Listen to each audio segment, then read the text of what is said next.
was wonderful. Huh? How was Nepal? Fine. But very costly. Costly. Cost. এখানে লেখা রয়েছে জননী জন্মভূমিশ্চ স্বর্গাদপি গড়িয়েছি। কি অবস্থা দেখো, দুদিকে ইউক্যালিপটাস। সুপ্রভাত সুপ্রভাত নেপালের ভরতপুর থেকে। তো মানাং রাইড শেষ করে কালকে আমরা এই হোটেল ওল্ড হাউসে উঠেছিলাম।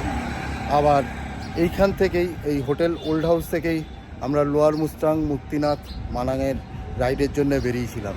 তো আজকে আমরা এখান থেকে বেরিয়ে যাব, আর তার সাথে সাথে নেপাল থেকেও আমরা বেরিয়ে ঢুকে যাব ইন্ডিয়াতে। এর সাথে আমার এইবারকার মতো ইন্টারন্যাশনাল নেপাল রাইড শেষ হচ্ছে। তো সঙ্গে থাকো, আর একটু পরেই আমরা বেরিয়ে যাব এই ভরতপুরের এই হোটেল থেকে, যাব রক্সল বর্ডার। ওইখানে রয়্যাল এনফিল্ডের সার্ভিস সেন্টারে যাব। ওইখানে সবারই টুকটাক কিছু কাজ আছে, আমারও দু একটা প্রবলেম আছে, দেখতে হবে। তো এমনই রাইড করেছি, তোমাদেরকে দেখাচ্ছি আমার সাইলেন্সার পাইপের কি অবস্থা, পুরো ক্র্যাক হয়ে গেছে। তো এরকম ইয়ের রাইডে, অফরোডিংয়ে তো স্বাভাবিক ব্যাপার, কিছু করার নেই। এই দেখো, এইখানে একটা ক্র্যাক হয়ে গেছে, পুরো ফেটে ইয়ে। আর তারপরে এই যে এই ক্র্যাকটা হয়ে গেছে, তো বুঝতেই পারছো কতটা অফরোডিংয়ের মধ্যে আমরা গাড়ি চালিয়েছি, যার জন্য পাথর লেগে এইসব অবস্থা হয়ে গেছে। ভরতপুরের এই হোটেল ওল্ড হাউস থেকে বেরিয়ে গেলাম। সামনে একটা দোকানে দেখি ব্রেকফাস্ট করব, যদি ব্রেকফাস্ট পাওয়া যায়। ভরতপুরের বাস ডিপোর সামনেই এই হোটেল ওল্ড হাউস, আর এই তার পাশেই হচ্ছে এই খাবার জায়গাটা। এখানে আমরা যে সকালে ব্রেকফাস্ট করব, একেবারে ব্রেকফাস্ট করেই বেরোবো। কালকে রাত্রেবেলা ডিনারও আমরা এইখানে করেছিলাম। ব্রেকফাস্টটা করে আমরা সবাই চলে যাব রক্সল বর্ডারের দিকে। তো সকালে ব্রেকফাস্ট এখানেই সেরে নিলাম, এবার সোজা চলে যাব রক্সল বর্ডারের দিকে। তো এখানে তেল নিতে চলে আসলাম। এখানে হচ্ছে 173 টাকা 80 পয়সা তেলের দাম নেপালে। তো 100 টাকা রেখে বাদ বাকি তেল ভরে নেব, কারণ আমরা এখন নেপাল থেকে যেহেতু বেরিয়ে যাব, তাই টাকা রাখবো না। Thank you. You have visited or you are going to visit Nepal? No, I have visited. Returning to India. Okay. It was wonderful. Huh? How was Nepal? Fine. But very costly. Costly. Costly. Oh, everything comes from India, no? That's why. I know, but compared to India, no. Compared to India, it is very costly. Costly. Costly. Production is made in India. Transportation cost is what you are paying here. Oh, It is far away, no? No. And here nothing grows and nothing gets produced. So you need to pay for the transportation. That's why it is expensive here. okay. Thank you. Thank you, man. তো এখানে আমার বাইকের পেছনের ভাল্বটা ঠিক করে নিলাম। ভাল্বটা দিয়ে হাওয়া লিক করছিল। তো এবার সোজা চলে যাব ইন্ডিয়ার দিকে। ও, কতদিন পর আবার নিজের দেশ, নিজের শহর, সেইখানে ফিরে যাচ্ছি। চিন্তা করলেই বেশ মনে একটু আনন্দ হচ্ছে। ভরতপুর ঢোকার আগে তোমরা ঠিক এই রকম, এই যে যেটা দেখতে পাচ্ছ, এই জঙ্গলটা দেখতে পাবে। তারপরে আসবে ভরতপুর। তোমাদের মনে হয় যাওয়ার সময়ও বলেছিলাম। তো এইখানে বেশ ভালোই জন্তু জানোয়ার আছে, মাঝে মাঝেই দেখতে পাচ্ছি বাঘ, হরিণ, এদের সিম্বল দেওয়া রয়েছে। বাঘ আছে কি না জানি না, হরিণ টরিণ থাকলে থাকতে পারে। এই যে এইটা একটা দেখা, যে বাঘের সিম্বল কি লেখা আছে আমি ঠিক বুঝতে পারছি না।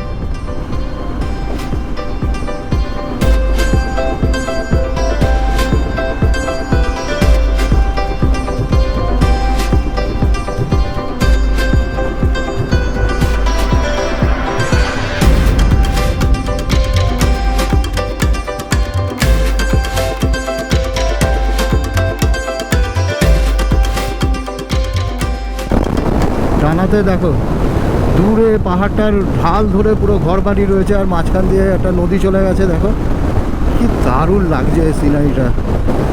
ভরতপুর থেকে প্রায় 80 কিলোমিটার রাইড করে আমরা এখন চলে এসেছি হাটৌটা বলে একটা জায়গাতে, এটাও নেপালের মধ্যে। তাহলে এখান থেকে আর 57 কিলোমিটার রাইড করলে আমরা ঢুকে যাব ইন্ডিয়াতে।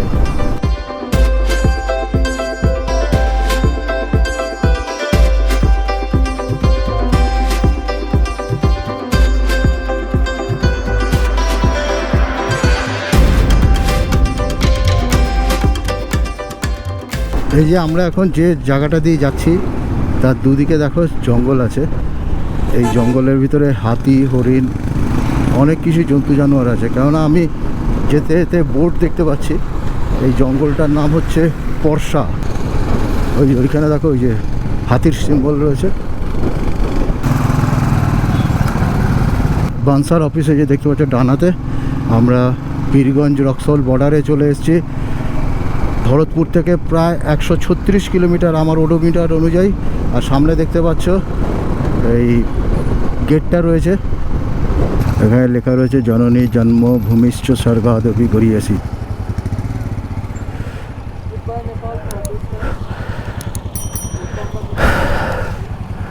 তো নেপালকে বিদায় জানিয়ে আমরা ইন্ডিয়াতে ঢুকে যাচ্ছি। Bye bye Nepal, bye bye, bye bye Nepal, চলো। তো এবারকার মতো নেপালে ইন্টারন্যাশনাল ট্রিপ আমাদের কমপ্লিট। এবার আমাদের দেশের মাটিতে ঢুকে যাচ্ছি।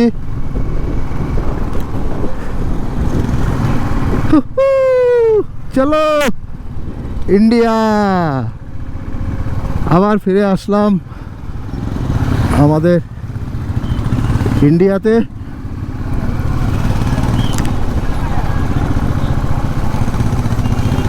এই হচ্ছে ইন্ডিয়া কাস্টমস রক্সল, এই ঢুকে গেলাম ইন্ডিয়াতে। তো রক্সলের রয়্যাল এনফিল্ড সার্ভিস সেন্টারে আমরা চলে এসেছি। আর একটা জিনিস দেখো, সকালবেলা তোমাদেরকে দেখালাম যেটা ক্র্যাক হয়ে গেছে এখান থেকে, আর এখন দেখো পুরো একদম ভেঙে পড়ে গেছে। কি অবস্থা দেখো।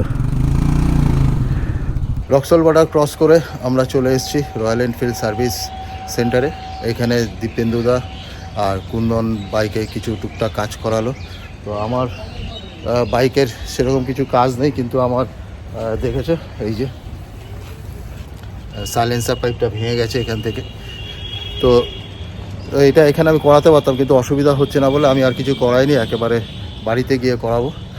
তো যাই হোক, যখন ইন্ডিয়াতে ঢুকেছি তো এইখানে বেশ গরম লাগছিল।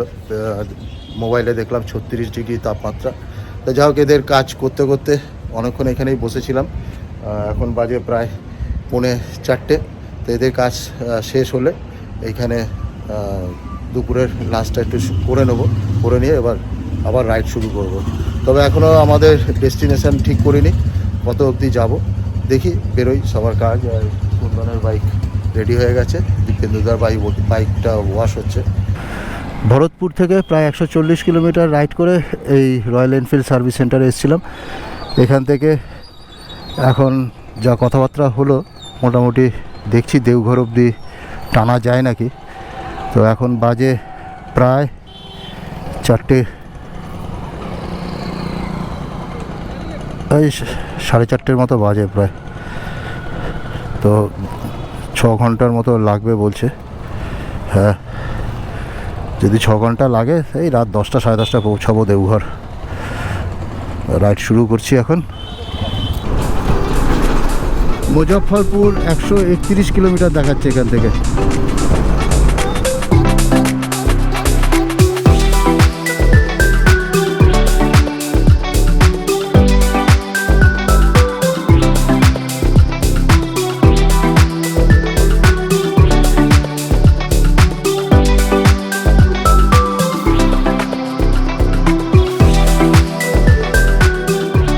রক্সলের রয়্যাল এনফিল্ড সার্ভিস সেন্টার থেকে প্রায় 137 কিলোমিটার রাইড করে এখন চলে এসেছি মুজফ্ফরপুর বাইপাসে। রয়েছি একটা ভোলানাথ কা ধাবা, এইখানে বসে বসে 2 কাপ চা খেয়ে নিলাম। মানে অনেক দিন পরে আমাদের এই ভারতে ঢোকার পরে এত সুন্দর একটা চা খেলাম। তো এখানে একটু রেস্ট নিচ্ছি আজকের। এখন এখান থেকে টার্গেট হচ্ছে বেগুসরাই। বেগুসরাই কিলোমিটার কত? 130 কিলোমিটার এখান থেকে, 115 কিলোমিটার এখান থেকে ডিস্টেন্স। তো আমরা আজকে এটাই টার্গেট রেখেছি। তো এখন দেখা যাক কতক্ষণ লাগে ওই বেগুসরাই অবধি পৌঁছাতে। ধন্যবাদ। বেগুসরাই থেকে এই যে সামনে হোটেলটা দেখতে পাচ্ছ, মীরা মোটেল, এখানেই কালকে রাত্রেবেলা উঠেছিলাম। তো কালকে আমরা রক্সোল থেকে সোজা এখানে এসেছিলাম, মাঝখানে শুধু একটা রয়্যাল এনফিল্ড সার্ভিস সেন্টারে গেছিলাম, সে তো তোমাদের কালকে বলেছি। তো আজকে কালকের ব্লগটাই কন্টিনিউ করছি, কেননা সবই এখন হাইওয়ে রানের ব্যাপার, যার জন্যে আর কোনো এক্সট্রা পার্ট করছি না। তো আমি এখন যাচ্ছি একটু বেগুসরাই বাজারে, কেননা আমার বাইকের ইঞ্জিন অয়েলটা কমে গেছে। তো দেখি, কালকে অনেক জায়গায় দেখেছি পাইনি, তো এখানে খোঁজ নিলাম, বললো যে বেগুসরাই বাজারে যান, ওইখানে আপনি আপনার তেলটা পেয়ে যাবেন। অ্যাকচুয়ালি আমার গাড়িতে ইঞ্জিন অয়েল অনেকটাই কমে গেছে, তো এখনও অনেকটা রান করতে হবে, বাই চান্স যদি ক্লাচ প্লেটটা জ্বলে যায় ওটাই ভয় পাচ্ছি। তো যেখানে রয়েছি এখান থেকে বেগুসরাই হচ্ছে 10 কিলোমিটার, 10 কিলোমিটার যাবো। ওইখানে বাইকের একটা মার্কেট আছে, ওখান থেকে তেলটা কিনে নিয়ে আসবো। চলো, আমি চলে এসেছি এখানে, একটা রয়্যাল এনফিল্ডের সার্ভিস সেন্টার আছে বেগুসরাইতে। যেই হোটেলটায় আমরা রয়েছি ওখান থেকে প্রায় 10 কিলোমিটার দূরে। এসছিলাম একটা ইঞ্জিন অয়েলের খোঁজে, কিন্তু পেলাম না, তখন বাধ্য হয়েই এই পাশেই রয়েছে রয়্যাল এনফিল্ড সার্ভিস সেন্টার, এখান থেকে অয়েলটা চেঞ্জ করে নিলাম। অ্যাকচুয়াল আমি এই নেপাল রাইডের আগে গাড়িটাকে সার্ভিস করিয়ে নতুন যে ইঞ্জিন অয়েলটা দিয়েছিলাম মোটুলের 5100, সেই তেলটা এখানে কোথাও পাচ্ছি না। আমি ভেবেছিলাম টপ আপ করে আবার কলকাতার দিকে চলে যাব, কিন্তু না পাওয়ার জন্যে প্রচুর খুঁজলাম, প্রচুর, মানে কালকে রক্সল থেকে আসার পথে অনেক জায়গায় দাঁড়িয়ে জিজ্ঞাসা করলাম, পেলাম না। তো বাধ্য হয়ে এখানে রয়্যাল এনফিল্ডে অয়েলটা চেঞ্জ করে নিলাম, কেননা এখনও অনেকটা জার্নি বাকি। তো এইখানে আমার তেল চেঞ্জ করে খরচা হলো 1154 টাকা। তো চলো এখন যাব হোটেলে, গিয়ে ফ্রেশ ট্রেশ হবো। এই হচ্ছে রয়্যাল এনফিল্ডের ওয়ার্কশপ। এখন বাজে 4:43। তো সারাদিনের তাপপ্রবাহ এখন যাকে বলে ওটা চলে গেছে। এখন আমরা আবার রাইড শুরু করছি।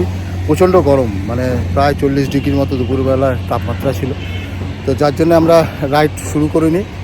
বেগুসরাই থেকে 10 কিলোমিটার আগে বিহাত বলে এই জায়গাটাতে আমরা এই মীরা মোটেল দেখতে পাচ্ছ, মীরা মোটেলে ছিলাম। এখানকার খাওয়া দাওয়াগুলো খুবই অসাধারণ, মানে অনেক দিন পরে আমরা সেই যে নেপাল রাইড শুরু করেছিলাম কলকাতার থেকে, তারপরে এই প্রথম এইখানে মাছ খেলাম, সত্যি অসাধারণ, মাছটা খুব ভালো ছিল। তো এখন আমরা আজকের রাইড শুরু করছি, দেখি কত দূর অবধি যেতে পারি। প্ল্যান আছে 100 কিলোমিটার অন্তর অন্তর দাঁড়াবো, দাঁড়িয়ে একটু রেস্ট নেবো, নিয়ে আবার চালাবো। তো আমরা এই মীরা মোটুল থেকে বেরিয়ে যাচ্ছি। তো এই জায়গাটার নাম হচ্ছে বিহাত, বেগুসরাই থেকে 10 কিলোমিটার আগে। আমরা এখন সোজা যে হাইওয়েটাতে যাব, এটা হচ্ছে NH31। NH31 ধরে তারপর গিয়ে আমরা আবার NH33তে পড়ব।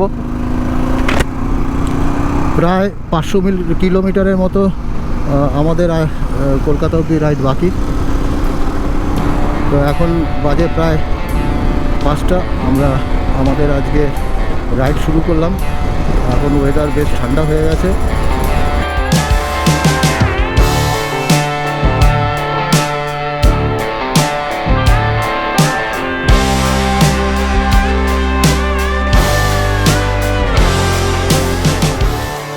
এই দেখো কি এটা,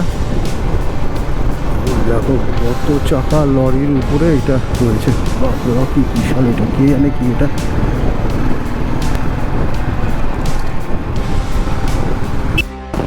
এই যে ব্রিজটার উপর দিয়ে যাচ্ছি, ব্রিজ দিয়ে মনে হচ্ছে এটা গঙ্গা বয়ে গেছে।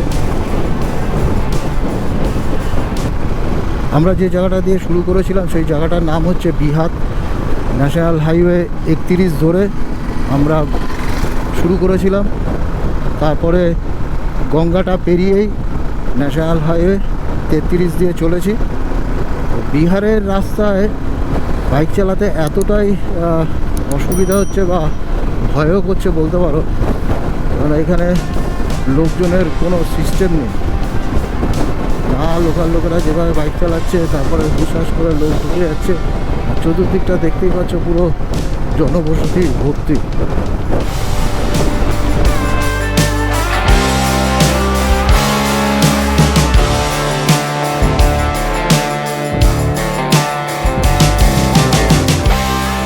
এখন বাজে রাত 10:48।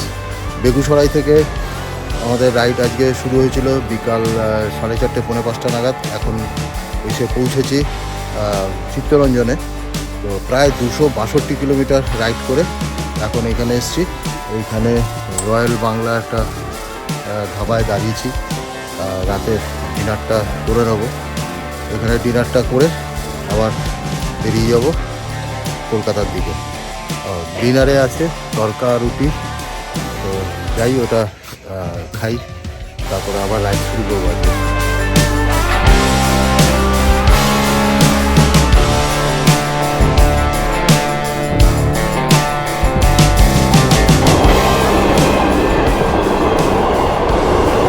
বেগুসরাই থেকে শুরু করে এখন চলে এসেছি শক্তিগড়ে। তো শক্তিগড়ে এই গণেশ ঘোষের বিখ্যাত ল্যাংচা, এই দোকানটাতে একটু চা খেলাম। মাঝখানে একটা পেট্রোল পাম্পে একটুখানি 1-1.5 ঘন্টার মতো রেস্ট নিয়েছিলাম। এখান থেকে আর 90 কিলোমিটার মতো বাকি আমার বাড়ি। দিকটা দেখো, আকাশটা আবছা লাল হয়ে রয়েছে আর পুরো দিনের আলো ফুটে গেছে। সময় অনুযায়ী সূর্যোদয় হয়ে গেছে। তো আমরা কালকে বেগুসরাই থেকে শুরু করেছিলাম, এখনও পর্যন্ত 475 কিলোমিটার রাইড করেছি। আর কয়েক কিলোমিটার রাইড করলেই আমরা কলকাতায় ঢুকে যাব। তো আজ হচ্ছে 1 বৈশাখ, নতুন বছরের নতুন সকালে ফিরে এসেছি আমাদের কলকাতাতে। শুরু করেছিলাম 3 তারিখ, আজকে হচ্ছে 15 তারিখ। তো তোমাদেরকে জানাই শুভ নববর্ষের প্রীতি ও শুভেচ্ছা। দেখতে দেখতে এই কটা দিন বেশ ভালোই কেটে গেল,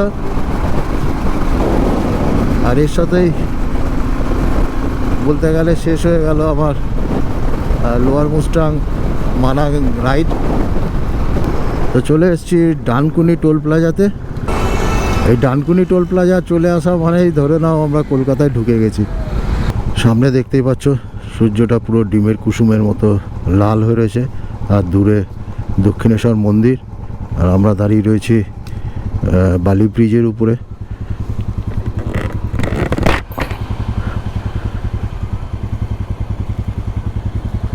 তো ফিরে আসলাম নেপালের মুক্তিনাথ ও মানাং রাইড কমপ্লিট করে। সুপ্রভাত, অবশেষে কলকাতাতে ফিরে আসলাম। শুরু করেছিলাম এই মাসের 3 তারিখে, আজকে হচ্ছে 15 তারিখ, আজকে আবার 1 বৈশাখ। তো এক অনন্য অসাধারণ এক অভিজ্ঞতা নিয়ে আবার কলকাতাতে ফিরে আসলাম। তো এখানে কুন্দন ফেসবুক লাইভ করছে, জিতেন্দুদা রয়েছে। কি করে দেখতে দেখতে 10টা দিন কেটে গেল, নানা রকম অভিজ্ঞতা সঞ্চয় করে এখন চলে এসেছি কলকাতাতে। আবার হয়তো একটা রাইডে আবার হয়তো পরে বেরোবো। তো আজকের ভিডিওটা আমি এখানে শেষ করছি, তার সাথে সাথে শেষ হচ্ছে আমাদের মানাং মুক্তিনাথের রাইড। তো তোমরা যারা এই ভিডিওগুলো দেখেছো, আশা করি তোমাদের ভালো লাগবে। আর এই সিরিজটা পুরো শেষ হয়ে গেল, যদি ভালো লাগে অতি অবশ্যই একটা লাইক দিও। আর যারা আমার এই ভিডিওতে নতুন, তারা অতি অবশ্যই আমার চ্যানেলটাকে সাবস্ক্রাইব করে পাশে যে বেল আইকনটা আছে ওটা প্রেস করে দিও। এরপরে আমি যখন নতুন কোনো ভিডিও ছাড়বো তোমাদের কাছে নোটিফিকেশান চলে যাবে। তো শেষ করছি ভিডিওটা। টাটা।